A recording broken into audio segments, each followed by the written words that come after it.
this by JSON object request. So what I'll do, I'll call one more function, send request. Okay,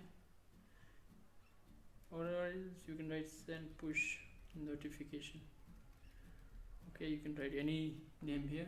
This function doesn't exist, we will implement in a minute, and you pass this object. Okay, I'll just create this function so that our code will look clean inside chat activity. Now we have all the data inside here. Alright, so now what I'm going to do, I'm going to create object JSON object request, and it will be object request equal to, then here what we have to do is we have to create the function for this. Okay, now to create the function we can do in many way. We can use JSON object request, and string is also there, we can have anything, but we will go with the JSON object request. So to do that, now first we create object for JSON object request. Press Ctrl P, we have to pass this. So first is method we have to pass. This method is going to be, if you come back here, this is a post method. Alright, so make sure this is a post method, so you can write just post. If you didn't get, you can write method dot post here, and yeah, this is boolean. Then what do we have to pass? We have to pass the URL, and this is the exact URL, we don't have to change. Even if for you also you have to use the same URL, and you can just define in some constant value different file or anything, but for now I'll just define in global variable. So you can define it in here, public static final string, okay, sorry, the URL equal to, then you can pass this URL here. Okay, and you can use this URL down here. Where's that? Okay, make sure you have this, close this, and here we have to pass this URL, and then Ctrl P. Then we have to pass JSON object request, that is the object which we have prepared. Okay, I'll pass this. Then what else? Listener, so new, okay, JSON object listener, where is that? Okay, this is just object request, right? New listener. Okay, new response listener, and you will get this. You will get this error because we are not handling it here. So here you can error listener also you can put. So new error listener also you can put. Alright, and then you can close this here. Sorry, semicolon. But before that we need to pass header also. So we'll pass this header in here. Sorry, not that way. First we'll fix this. Okay, so we have everything over here. Now in the response you will get the response here. Yeah? Alright, so now before we start sending this mail, as I told you, we have to pass header also. Now to pass header, here only you can pass before semicolon, and here we have to override one function. Just press Ctrl O, then you can pass what do you call for that, header also. So we can pass this header by first get header function, and here we have to put this header. So what I am going to do, I'll remove this and I'll create new map. Alright, so map of string and object. Actually string and string will do the work. Then map equal to new hash map. Okay, there we have to pass the token. Now as you can see, map dot put here, if you come and check here in header file, we have to pass authorization and content type.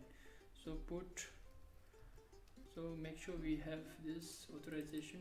I'll copy this and paste it here, and the value is this key equal to is necessary, and this is your FCM token, but key equal to is also necessary. Alright, so what I'll do, key equal to plus then FCM, alright, which we are getting from there. Okay, so this is the first one, Ctrl D, and instead of authorization we are going to pass this content type and paste it here. Copy this one also, paste it. Yeah, okay, that's all we need to do in the header part. And now here whatever you want to do, once it is sent, okay, we don't want to do anything, just send the push notification. That's all we want to do, right? And error also you can put some print. If you want to print, you can print this error also. Now that all we done. Now we have to use this object. To use this object, what we have to do is, as you remember, if you remember properly in the beginning, sorry, this error is here. Okay, we have to return this map. So return this map we have to return. Okay, queue. If you remember properly, we have to add this, and you can write this add, and then you can add this inside the object request. Alright, so I think that's all we need to do, and this should send the push notification. Okay, but okay, let's see. This will send the push notification, but here we have to take care of this thing. Okay, now this will send the notification, and once it is done, it will go. And if you remember properly, we have this custom message service. There you will get the data. Alright, so this we are not going to bother anything about this one. We need to work on this remote message. Okay, so what you can do, once this is done, you can write send notification. You can create one function. Okay, once you will get notification, we are going to send notification to our application. So you can create this send notification and pass this remote message. And let me just create this function. Alright, and inside it we are going to send method one by one. Okay, so now to do that, we have this message which we send. We will get it from the remote message, and we can get it using, actually what we will do, I'll do is cut this. Remote be recommended. We will get this in map format, so map of string, comma, and string. Alright, not this one.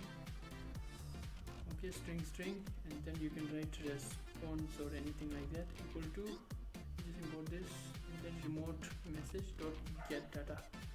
Okay, we will get this data in the response format, and to get this value, what I'll do, but first I'll write string. We'll get whatever value we pass in the chat activity. We'll get it here. Where is that? Here, user message sender. Is this the one? No, right? No, not this one. Where is our send push notification? Yeah, this one. Where is it? This object. Okay, let me just go to that function. Yeah, this user message sender data into, we will get it. So we need user message, and then sender FCM we need. So to get user, what you can do is, string user equal to, you will get this, and now in the response dot get. Okay, there you have to pass the key value here. Okay, now to key, what is the key value which we are passing here? That is user. Okay, so you will get the name here. Same thing. What else we need? We need message and sender FCM. So this is a message. Okay, then this is a sender FCM. Okay, and message will be in message, I believe. Then sender FCM is sender FCM. If you check, you can check it here. These both should match. Okay, now we got all the data here. So now what we are going to, we can send notification. Okay, now to send notification, what you can do is either you can pass this value inside parameter, or you can fetch it from there. So what I am going to do is I'll just cut this. Alright, and I'll pass this remote message here, and if you go to that send notification here, I'll just paste it here. Okay, same thing, only we got all user message and this thing. Okay, now we have to start creating notification pending intent. So that we will do in the next one. Alright, so we'll see you in the next one. Thank you guys.